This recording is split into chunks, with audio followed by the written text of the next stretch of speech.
Olá, alunos!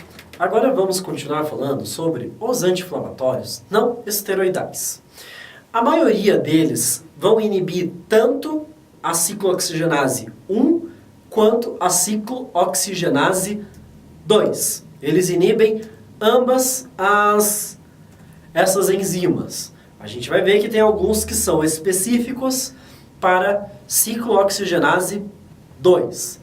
A COX-1, como a gente já falou, ela está presente em vários tecidos do nosso corpo, principalmente na região do estômago. Então, bastaria para ter efeito anti-inflamatório a inibição da COX-2 apenas. Porque lembra que a COX-2 é aquela patológica, aquela que aparece apenas quando ela é induzida por processos inflamatórios.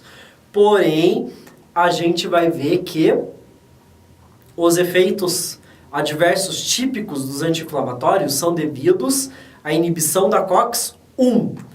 E a gente vai ver que a gente tem uma limitação de uso em relação aos inibidores de COX-2. Mas vamos lá. Os efeitos adversos gerais, quais que são? Normalmente eles aparecem quando o anti-inflamatório é consumido de forma errônea, ou seja, com uma posologia muito baixa, ou seja, intervalo pequeno de uso, superdosagem, tempo prolongado de uso e assim por diante, né? A gente não costuma ter esse efeito aparecendo assim de forma tão evidente com uso restrito, quando você usa por pouco tempo e de forma correta. Então ele está muito relacionado também a intoxicações, ou seja, quando você tem aqueles efeitos cumulativos. Lembra que a gente falou do exemplo do paracetamol, que ele pode atacar o fígado. O efeito adverso mais comum está relacionado aos efeitos gástricos, relacionados ao estômago. Por que é que acontece isso?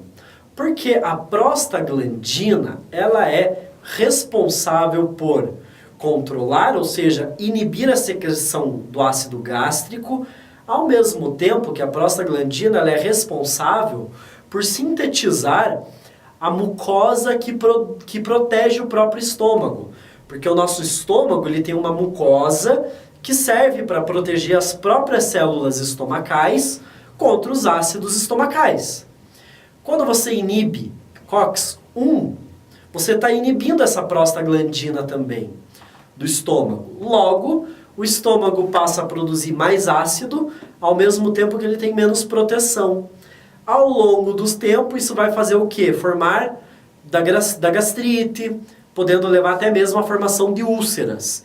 E a formação de úlceras é complicado porque pode causar sangramento e até mesmo uma ruptura do estômago, do tecido. Então é bem complicado isso daí. Mas isso está relacionado ao uso prolongado de um anti-inflamatório não esteroidal, ok? Então, isso não vai acontecer porque você tomou 2 dias, você tomou anti-inflamatório. Isso daí está muito relacionado às pessoas que têm que tomar o ácido acetil salicílico por um longo prazo. Pessoas que têm problemas cardíacos, por exemplo.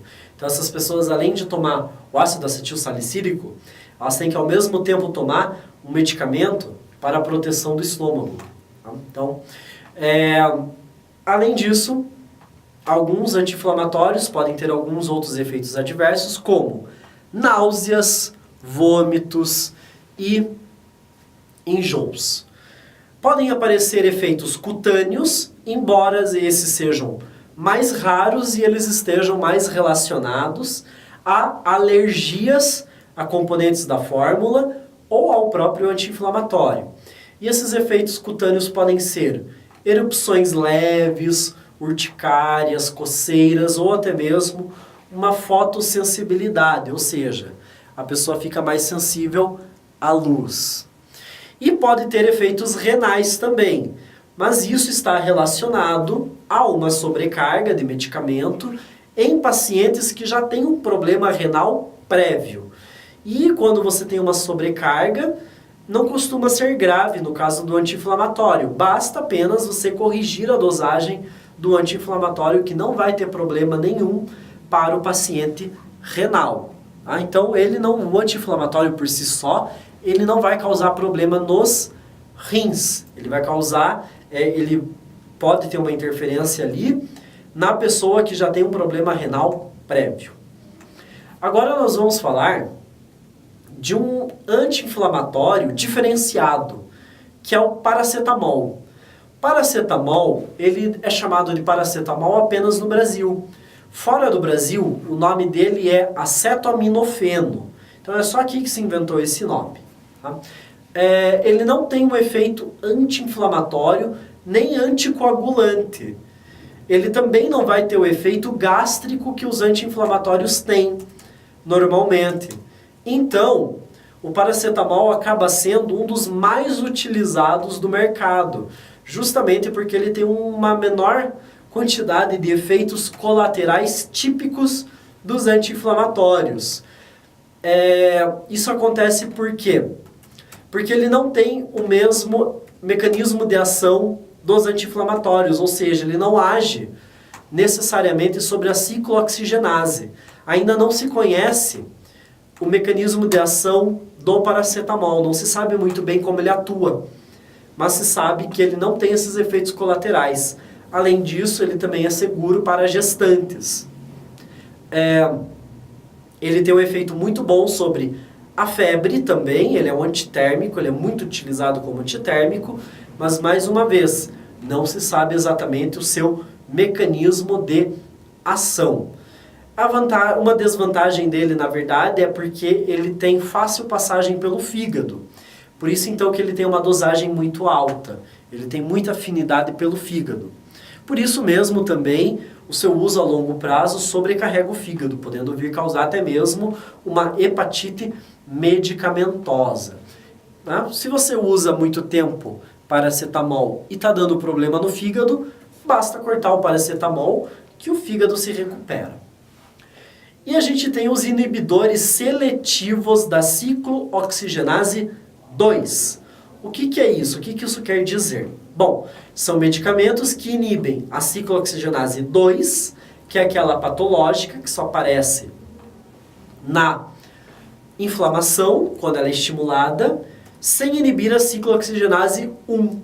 Ou seja, não vai ter aqueles efeitos adversos gástricos que a gente viu, né? Aqueles efeitos desconfortáveis. Isso é bom, é ótimo, né? Porque a gente tem um medicamento aí que tem um efeito colateral menor.